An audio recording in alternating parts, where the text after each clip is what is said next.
The region has had more than its fair share of economic and political troubles over the last few years, but through it all, the Lebanese entertainment scene has survived. Dubbed the Prince of Beirut nightlife, Michel Elefteriades made his reputation as a music producer and nightclub owner. But with so much content available online for free, Leone Lacani asked him what's the best way to protect his business model. For some, he's an over-the-top eccentric. For others, a musical genius. Over the past 2 decades, Lebanese music producer and businessman Michel Elefteriades has carved a multi-million-dollar business. He oversees his kingdom from here. He calls it Nowheristan, a utopian society that encourages artistic and political freedom, where his own creative expression is on display. I'm still working on it. It will be like this one. Along with hints of his past as a soldier, fighting in Lebanon's civil war. When I opened this room 11 years ago, it looked like the torture room when I was kept when I was 14 years old. At the age of 26, he left his military life behind to embark on a music career. I know. So not to make you wait a lot. Today he's the head of Aleph Records label with a roster of nearly a dozen artists. He takes pride in spotting new talent.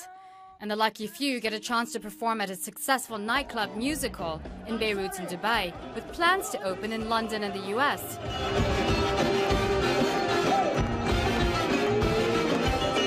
He says he's using it to bring live shows to the masses. 13 years ago, the live industry was suffering in this part of the world. People were going for DJs. People did not want to go anymore to concerts where they had one artist singing for 2 hours.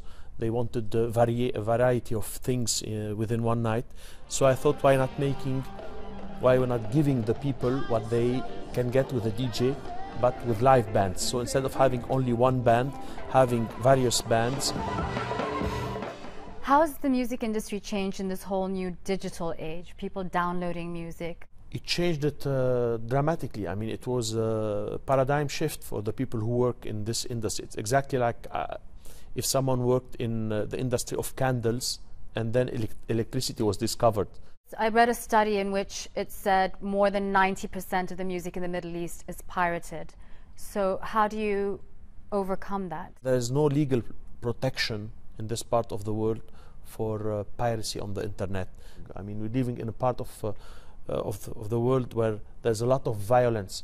So stealing a song is a very anodyne thing. You cannot call it a crime. Me as a producer, if I was only making my money out of the sales of records, I'll be bankrupted. You cannot survive doing it. So I'm being able to keep on doing very good albums because I manage the bands that I produce. So we make the money out of live performances, not out of the sales of albums. Where do you see the music industry in this region in 10 years? Where do you want to see it? I want to see more space for things that are really artistic. Like I want to see less Habibi in the songs. Habibi, my love. I want artists who are more into revolution. But you're a producer, so you can break the mold, you can bring music in like that. I keep on doing some from time to time. I do it because I like doing it, but it's not selling. I hope in 10 years I will do it and it will sell. How have you had to change? I come from a military background, and what we learn is that when you do not have a lot of bullets, you make sure that every bullet hits the target.